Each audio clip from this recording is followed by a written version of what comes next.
Ich bin Kümsong, kurz Küm. Ich benutze er oder keine Pronomen. Ich bin Mitte 40 und mache somatische Begleitung, also eine Körperarbeit. Praktiziere ich hier in Köln oder auch bundesweit, gebe Workshops zu Körperwahrnehmung und Empowerment, speziell für Trans- und POC-Communities.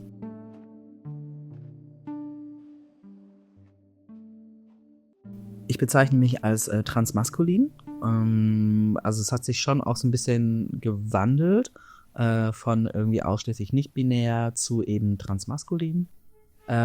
Ich bezeichne mich nicht unbedingt als Transmann.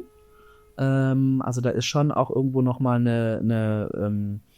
so eine kleine Abstufung oder so ein kleines, so ein kleiner Schritt zwischendrin. Transmaskulin, das bedeutet für mich eben, ich umarme schon auch sehr stark so meine Männlichkeit, meine männlichen Anteile. Und bin aber, also wo ich sage so, ja, nee, ich bin nicht 100% irgendwie Mann. Das spiegelt sich eben auch in meinem Pronomen wieder, also mit dem er, beziehungsweise keine Pronomen, also er ist schon, da ist schon so der Schwerpunkt mittlerweile drauf. Mein Verhältnis zu meiner Geschlechtsidentität ist auf jeden Fall, dass es sich wandelt, ne? Und ich finde das irgendwo sehr schön, weil ich ja auch eher ein relativ spätes Coming-out hatte und halt mit so quasi 39, 40 irgendwie erst so richtig in die Transition irgendwo gegangen bin. Finde es total schön, dass sich sowas Elementares oder sowas Grundlegendes eben auch in diesem Alter eben noch verändern kann und sich neu entdecken lässt von mir. Genau, also meine Reise war irgendwie immer so zwischen den Stühlen. Also ich hatte immer so das Gefühl, dass ich so zwischen allem irgendwo stehe. Also eben als Person eben mit asiatischen Wurzeln hier in Deutschland in einer weißen Mehrheitsgesellschaft aufzuwachsen, war irgendwo sowas zwischen den Kulturen sein. Aber genauso in der Zeit, in der ich in Korea gelebt habe, war das genauso. Also da gehörte ich auch nicht so wirklich dazu. Ne? Also es war irgendwie immer so ein Hä? Dazwischen. Wenn ich so irgendwo an meine Kindheit denke, ich habe immer viel in so meinen Traumwelten abgehangen und viel mit mir selber irgendwo ausgemacht. Und ja, war immer so ein bisschen so Weirdo, so ein bisschen Outsider. Ich habe immer so ein bisschen meine eigenen Regeln gemacht. So. Und so ging das auch irgendwo weiter in so Pubertät und so weiter. Also mit sexueller Orientierung. Ich habe eine sehr starke lesbische Sozialisation. Sehr butchig. Irgendwo da so meine Lücke, meine Nische gefunden, wo ich irgendwo sein konnte, war aber auch da immer irgendwo wieder so, ich hatte auch immer sehr viele Kontakte, also und auch Beziehungen und so weiter, auch mit Männern. Ne? Also es war halt auch da nicht so ganz eindeutig und da war ich, also starke lesbische Sozialisation, aber eben halt auch Kontakt mit Männern, Beziehungen mit Männern. Das war immer etwas so zwischendrin. Genau, und halt die weitere Reise, also auch Richtung Trans, Richtung Geschlechtsidentität, das hat nochmal so einen richtigen Sprung gemacht, als halt mein Vater gestorben ist und da einfach ein ziemlich krasser Wendepunkt in meinem Leben war, wo ich einfach viele Sachen in Frage gestellt habe. Da war auch irgendwo so, okay, was mache ich überhaupt beruflich? Will ich da weitermachen? Ist das was ich noch machen möchte? Der Beruf, den ich bis dahin ausgeführt habe. Und da war halt einfach irgendwie so eine ganz große Suchbewegung und habe mich dann irgendwo so leiten lassen von so meinem Instinkt und so meinen Wünschen irgendwo und bin da halt hingekommen zu so, okay, was ist eigentlich mit deiner Geschlechtsidentität? Passt das so noch auch? Also es war, wie gesagt, ein großes Infragestellen zu dem Zeitpunkt. Und ja, und dann habe ich halt irgendwo mich so langsam rangetastet und geschaut, so, okay, was kommt da, was sind für mögliche Schritte irgendwie als nächstes möglich, was kann ich mir vorstellen, weil es ist ja, also dadurch, dass ich dann einfach fast 40 Jahre lang eben als Frau irgendwo gelebt habe, die schon auch immer ein bisschen anders war, aber ne, so, war halt viel nicht so richtig, also da musste ich erstmal drauf kommen so und mir das vorstellen können. Darum hatte ich eher das Gefühl, das sind so kleine Schritte, die ich so gehe, ne, so dieses so, okay, wie wär's mit einem neuen Namen zum Beispiel, ne, was wäre da möglich? Da floss natürlich auch wieder irgendwo meine Herkunft mit ein, ne, dass ich halt irgendwo einen koreanischen Namen mir gewählt habe, ne. Also das waren halt so viele Bewegungen, die so zusammengeflossen sind. Aber ich habe so das Gefühl, das ist wie so eine sehr organische Bewegung, die ja einfach irgendwo so alles so nach sich zieht, ne? Also die einfach so tak, tak, tak, tak, tak, die Dinge, ja, einfach, die sind so im Fluss. Und ich fließe halt mit. Genau. Diese Suchbewegung wurde halt ausgelöst durch schon natürlich dieses einschneidende Erlebnis vom Tod meines Vaters, aber so im Nachhinein, im Rückblick, weiß ich schon, dass das ist, ne, so, ich hatte halt schon immer so irgendwie Interessen, also so Sachen, wo mein Wesen irgendwie so aufgehorcht hat und gesagt hat, so, Moment. Und ich habe halt schon auch gemerkt, dass ich durchaus immer so also gerade transmaskulinen Personen, ne, oder halt Menschen, die halt irgendwo ins transmaskuline Spektrum fallen, dass ich da immer besonders aufgehorcht habe und irgendwo ja aufmerksam wurde, so, und dass es mich irgendwo so sehr berührt hat, ne, diese Menschen mitzubekommen, ja, auch gemerkt habe, so, okay, da zieht mich irgendwie was hin. Also Anziehung für die Person, sondern eher so, oh, da möchte ich hin. Ich sage auch immer so, ich hatte nicht so krass viel mit Dysphorie, mit Gender-Dysphorie zu tun, sondern eher so diese Gender-Euphorie, also dieses von wegen so dieser Sog irgendwo da, wohin, ne? Und nicht irgendwie, ich möchte hier irgendwie weg, sondern ich möchte da hin. Das war eher so meine Bewegung. Wenn ich sage, so ein Kristallisationspunkt war auf jeden Fall eben ein Körpererfahrungsseminar, für Transpersonen, wo ich dann gemerkt habe, so, okay, ich muss mich da jetzt ich melde mich da jetzt an und ja, gestehe mir und meiner Umgebung damit ein, so, okay, ich bin trans. Es war irgendwie ein sehr, sehr schönes Erlebnis, weil ich halt, also da ist eben schon ganz viel im Vorwege passiert und ich habe aber halt bei diesem Seminar auf dieser Terrasse quasi meinen Namen schon ersonnen. Und das war so schön, weil ich glaube, ich weiß gar nicht, 3 Jahre später oder sowas, war ich wieder auf dieser Terrasse beim Waldschlösschen und habe halt jetzt inzwischen eben schon einiges weiter in meiner Transition und war halt wieder bei einem Seminar dabei für eben Queer Bodywork und das war so, es hat sich wieder so ein Kreis geschlossen. Also das war auf jeden Fall so ein Punkt, ja. Ich habe erstmal sehr, sehr viel so innere Prozesse gemacht und dann immer so geschaut, okay, wann ist das Pflänzchen bereit für die Außenwelt? Ich weiß gar nicht, soziale Transition, klar war das schwierig und klar war das schwierig, als noch alles so im Wagen, sag ich mal, war. Aber ich hatte eigentlich schon auch ein sehr stark unterstützendes Umfeld, beziehungsweise ich habe auch schon gemerkt, dass ich halt auch dann einfach sortiert habe, ne? So, also ich glaube, das ist halt so dieses, ja, wer halt da nicht mitgekommen ist, der ist halt nicht mitgekommen, ne? Also darum hat sich mit meiner sozialen Transition eben halt auch ja, mein Umfeld entsprechend verwandelt. Eine gewisse Gelassenheit ist dem Alter auf jeden Fall geschuldet, ja.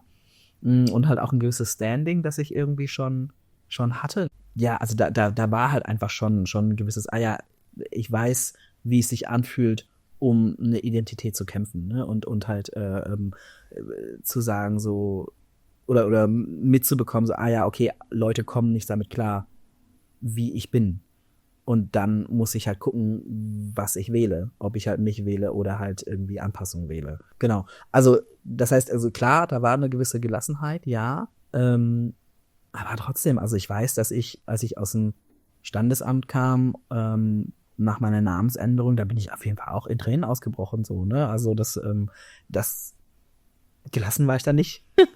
Also im Alltag da bemerke ich jetzt inzwischen so eine gewisse Gelassenheit. Also, dass ich sehr viel mehr das Gefühl habe, bei mir zu sein und angekommen zu sein. Angekommen, ja, was immer das heißt. Aber halt, ne, also da ist eine stärkere Erdung einfach da, ne, so diese so, ja, ne, also mir ist das schon auch irgendwie bewusst, dadurch, dass ich halt irgendwo jetzt ein männliches Passing habe, gut, ne, ich werde oft, glaube ich, als schwuler Mann irgendwo wahrgenommen, durch meine Art. aber, ähm, aber es ist also dieses männliche Passing macht natürlich was und das ist natürlich auch was mit männlichen Privilegien zu tun hat, ne? So dieses ich werde anders wahrgenommen, ich werde anders ernst genommen, ähm, ich nehme anders Platz ein, so ähm, das auf jeden Fall. Ich werde aber auch also ne, mehr mit Aggression äh, ähm, wahrgenommen, also speziell von anderen Männern. Ähm, genau, also das merke ich so im Alltag. Äh, und ich finde es echt krass. Also diesen Wechsel in der Wahrnehmung von der Außenwelt irgendwie mitzubekommen. Ne? Also wie wurde ich als Frau wahrgenommen? Wie konnte ich da irgendwie auftreten, ohne dass es irgendwie komisch oder beziehungsweise zum Teil wurde mein Auftreten eben als sehr komisch wahrgenommen dann oder als sehr, sehr irritierend wahrgenommen, als zu dominant, zu raumgreifend, zu was auch immer, was halt jetzt irgendwie komplett in Ordnung ist. Ne? Und wo ich vielleicht einfach auch mit einer bestimmten, mit mehr Selbstverständlichkeit irgendwo reingehe. Ne? Aber ja, also es ist also was schon auch viele, glaube ich, transmaskuline Menschen vorher gesagt haben, es ist einfach echt krass, diesen Unterschied zu merken. Also ich merke, ähm, wenn ich Fotos oder Aufnahmen oder mein Spiegelbild oder sonst irgendwie was sehe, da ist definitiv irgendwie so ein, ach, guck mal hier, ne? Also so ein oft einfach so ein Moment von, ah, cool, das haben wir, also mit wir meine ich mich, meine ganzen Anteile, das haben wir geschafft. Wir sind hierher gekommen.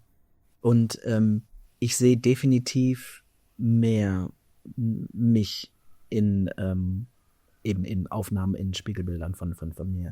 Ja, Stolz, ne? Also da ist irgendwo Stolz, da ist so ein Gefühl von, da ist meine Essenz, da ist mein Wesen irgendwo getroffen. Ne?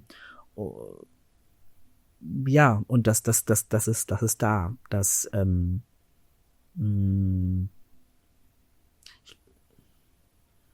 ja, Stolz wird oft so irgendwie so runtergetan oder so ein bisschen so, man kann vielleicht auf eine Leistung stolz sein, aber vielleicht nicht auf sich, ne? Und aber ich bin irgendwie schon doch auch stolz auf mich. Ja, Community hat eine Riesenbedeutung für mich. Also, also jetzt einerseits die Trans-Community, die ich als eine sehr eng gestrickte Community erfahren habe, wo halt ganz viel Wissen ausgetauscht wird, Wissen und aber auch Support gegeben wird, weil einfach oft offizielle Strukturen nicht so gut sind.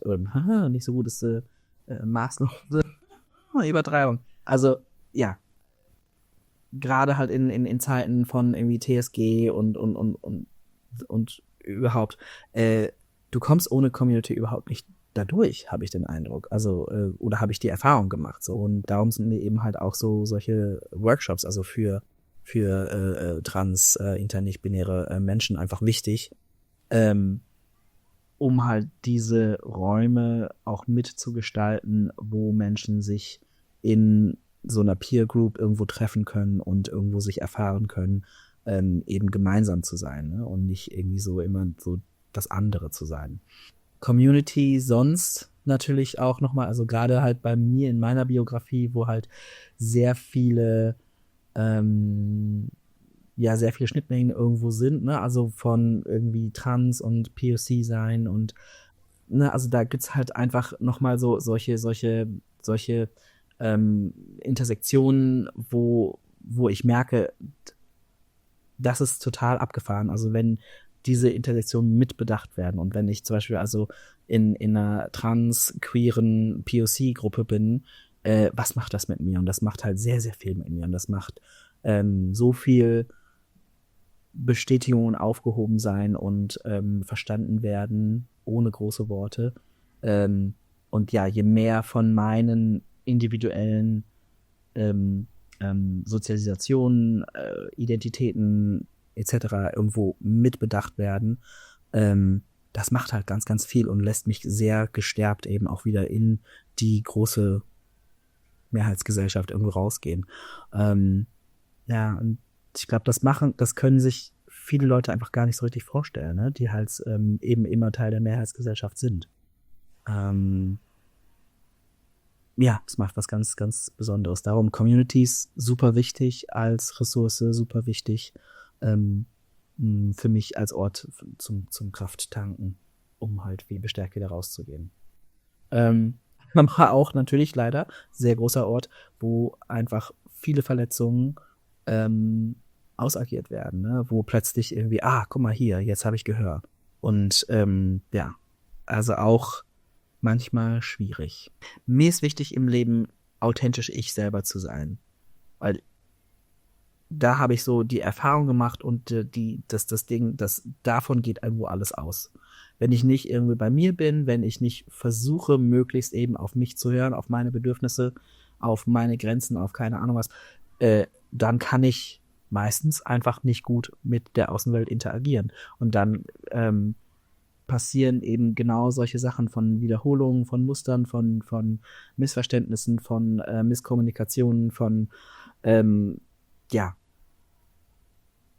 einfach irgendwo unschönen Dingen, die da sind. Und darum, also das ist, glaube ich, so der erste Baustein, so die Grundlage für mich. Also so wie kann ich am besten mit mir selber in Verbindung treten, aber natürlich auch daraus dann eben in Interaktion mit anderen Menschen gehen. Also ich kann nicht alles, ich hab's auch wie gesagt, ich mache immer alles viel mit mir aus, ja, aber es muss dann auch immer in Interaktion mit anderen Menschen dann sein.